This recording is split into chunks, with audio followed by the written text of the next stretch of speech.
అనగనగా ఓ రాజు, ఆ రాజుకి 7 కొడుకులు. నేను ఏ స్కిట్ గురించి మాట్లాడుతున్నాను మీకు అర్థమైంది కదా? కొన్ని వందల ఏళ్ల నుంచి ఈ భూమి మీద అందరూ కూడా అనగనగా ఒక రాజు, రాజుగారి 7 కొడుకులని మన కథను చెప్పుకుంటూనే ఉన్నారు. తొక్కలో చేప కోసం చెప్పారు, మన కోసం ఏమైనా చెప్పారా? ఆ చేప పిత్తపరకెత్తింది, బొమ్మిడే ఎత్తింది. దాని అర్థం ఏంట్రా? నాకు డైలాగ్ రాయలేదు. ఆ స్కిట్ సీక్వెల్ తో మన ముందుకు వచ్చేస్తున్నారు rocket Raghava along with his team.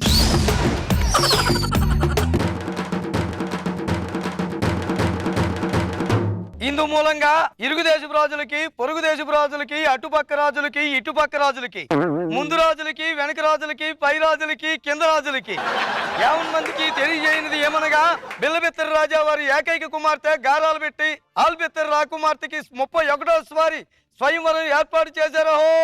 ఈ స్వయంవరంలో రాకుమార్తె మనసును దోచుకున్న వారికి, మెప్పించిన వారికి రాకుమార్తెని పావురాజ్యాన్ని ఇచ్చి వివాహం చేస్తారు.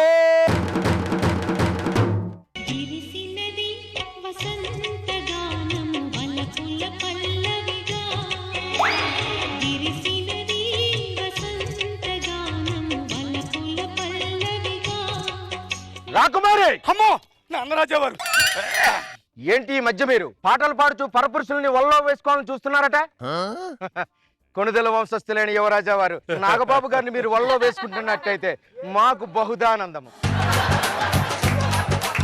అలా అని ఏ తాడు బంగారు లేని ఏ జబర్దస్త్ లీడర్నో మీరు వల వేసుకున్నారనుకో, మా పరువు మర్యాదలు ఏ మగను. అసలే మీకు ఈ రోజు 30వ స్వయంవరం. నాన్నగారు 31వ స్వయంవరం. మర్రిచితినమ్మా, మర్రిచితిని. సరే సరే, ఈ రోజైనను రాకుమారులు వచ్చే సమయం ఆసన్నమైంది. కాస్త వినయంగా నటించండి. అటులేనే మీను సొర సఫల కళ్యాణం, ఆ చెల్ల రొయ్య పీత వచ్చల ఉల్లాసం, అటు బొమ్మిడాయి నీటుతోంది సంగీతం. అబ్బబ్బా, ఏంటి చేపల కంపు? ఎవరు మీరు? సరాసరి లోపలికే వచ్చేసారు. ఎవరు మీరా?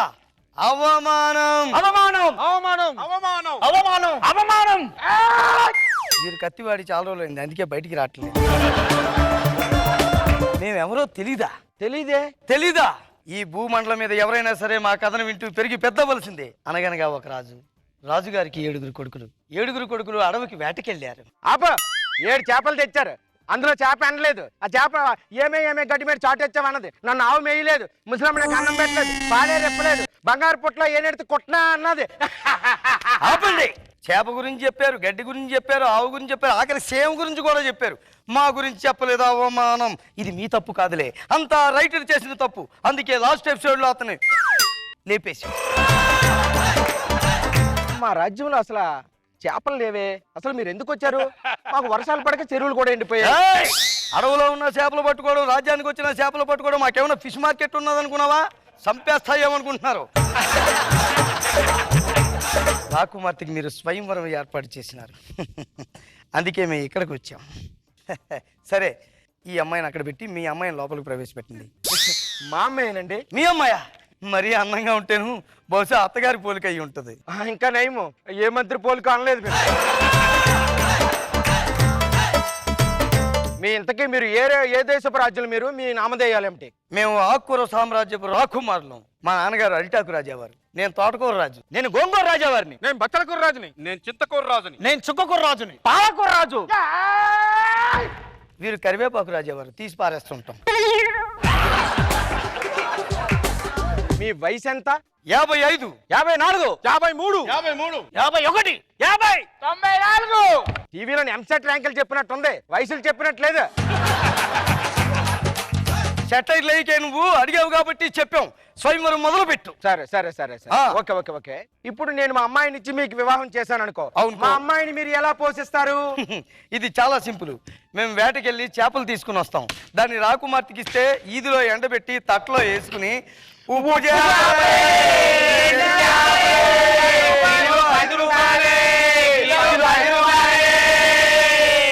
అని అమ్ముకుని వచ్చి మమ్మల్ని పోషిస్తుంది.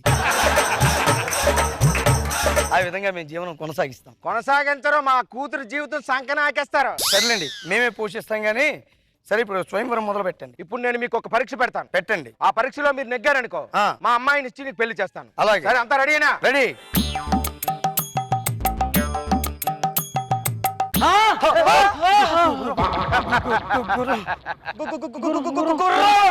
ఇది మా రాజ్యంలో మదమెక్కిన గుర్రం.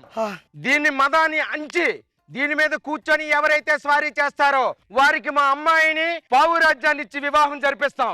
అన్నయ్యలు నన్ను ఆశీర్వదించండి. Thank you. ఇదేంటి ఇలా పెట్టారేంటి? అన్నయ్య చేతులు పైన ఇట్టారు కాబట్టి మీకు కింద చెయ్యి ఎక్కడ పెట్టాలో కాదురా, దాంతో కళ్ళని ఎలా పట్టాలో తెలిసిన వాడే గొప్పవాడు. చూడడానికి చండాలం ఉంది, వెనక్కి తీసేయండి. ఏమది భయపడుతున్నారా? లేదు, ముందుకే వెళుతున్నాం. అన్నగారు అడవిలో ఇట్లాంటి జంతువుని ఎప్పుడు చూడలేదే. అది కరెక్టే. ఉన్న పలంగా ఎక్కమంటే పులి మీద కన్నా ఎక్కేసేవాళ్ళం కానీ గుర్రం మీదకి ఎక్కాలంటే భయం వేస్తుంది. ధీర ధీర ధీర మన సాగలేదురా, చేరూర మన సందుకోవరా. తమ్ముళ్ళు ఎంకరేజ్ చెయ్యండి.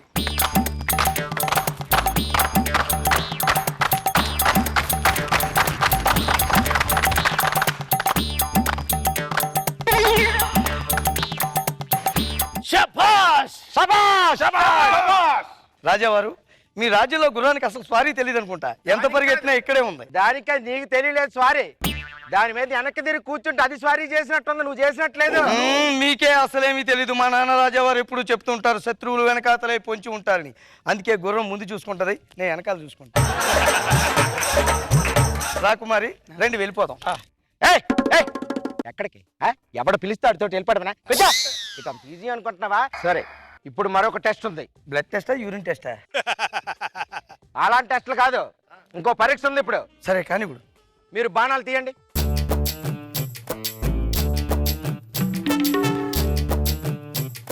దాని గురి చూసి మీ బాణాన్ని కొట్టండి. ఏమిది? ఎవడో పెట్టిన ఎండిపోయిన పిత్త పరిగిని మేమెందుకు కొట్టాలి? ఎవరన్నా చూస్తే రాకుమారులు ఓహో అనుకోరు. అందుకే ఇది తీసి పారేసి మాతో పాటు మేము తెచ్చుకున్న మట్టగిరస మా దగ్గర ఉంది, దాన్నే మేము కొట్టుకుంటాం.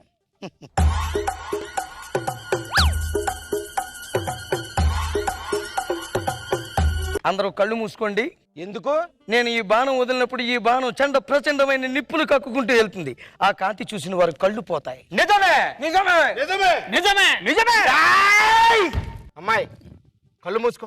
నేను చూస్తాను. అమ్మాయి, వారు బాణంగు నిప్పులు రాలుతాయట. కళ్ళు మూసుకోమ్మా. అయినా సరే చూస్తాను. సరే చూడు. లుంగీ లూజ్గా ఉందండి, సర్దుకుంటున్నాను. సరే కళ్ళు మూసుకోండి.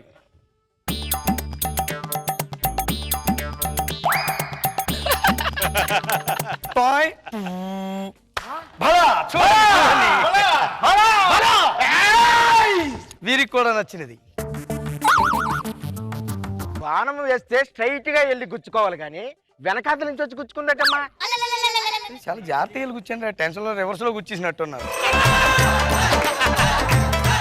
మా నాన్న రాజా వారు ఎప్పుడు చెప్పారు వెనక్కి చూపు ఉండాలని. అందుకే మేము వదిన బాణం వెనక్కి వెళ్ళి గుచ్చుకుంది. ఒక్కసారి మీరు అదే మచ్చాన్ని గురి చూసి కొట్టండి. అన్నయ్యలు ఈసారి మీ వంతు కానీ నేను 1, 2, 3 అంటాను. అన్నయ్యలు మీరు ఇట్లించి కొట్టండి, బాగా కొడతారు. ఇట్లించి రండి. 1, 2, 3. అమ్మాయి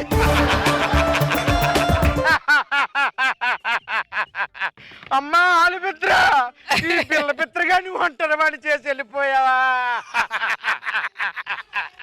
రాజావారు, జరిగింది ఏదో జరిగింది. ఈ పోటీలో మేము గెలుపొంది తీరుతాం అంతే. ఒరేయ్, ఇంకేం గెలుస్తారా? నా గారాలు పట్టి మొగ్గలోనే పైకి పంపించేశారు కదరా. ఇంకేం స్వయంవర్రా మీకు? మాకు అవన్నీ అనవసరం. పోటీ అన్నాక గెలిపే మా లక్ష్యం. అన్నయ్య ఈసారి మా వంతు. వేసేయండి తమ్ముళ్ళు. 1, 2, 3 అంటాను. గురి చూసి కొట్టండి. 1, 2, 3.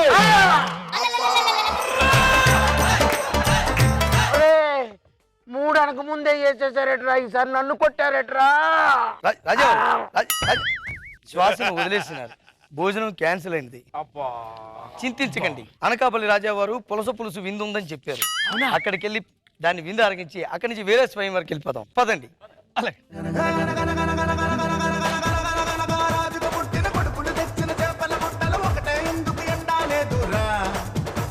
అది ఒకటే ఎందుకు ఎండాలేదురా, అది ఎండలోగా వానొచ్చిందిరా పాయింటే వానల్లోన వరదొచ్చిందిరా చెప్ప ఎండలోగా వానొచ్చిందిరా. So let's start with Nag Babu sir. అసలు రాజుగారు 7 రాజులు చేపలేటకి వెళ్ళడం అదే వింతైన కథ చదివేవాళ్ళం చిన్నప్పుడు.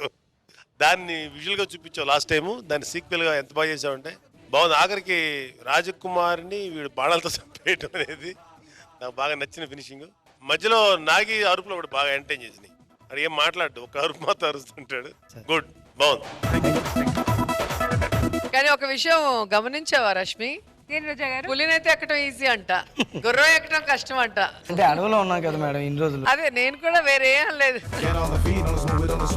ఎంట్రీ అయితే ఫుల్ రిచ్ గా ఉంది రాఘవ. ఆకెళ్ళ ఎంట్రీ కొంచెం బాధగా ఉంది. నా హిట్ సాంగ్ ని మరీ ఇలా కూనీ చేసేసి విరిసినది వసంతగానం. ఓ ఏంటది? ఒక మంచి అందమైన అమ్మాయిని పెట్టొచ్చు కదా. ఏమండి ఈ అందానికి ఏమండి లేడీ గెటప్ ఎత్తే మందంగా ఉంది అందం. మీ అందానికి పాపం ఎంతమంది పడిపోయారు? 7 మంది రాజకుమారులు పడిపోయారు. అసలు బాగుంది, కలర్ఫుల్ గా ఉంది, రిచ్ గా ఉంది.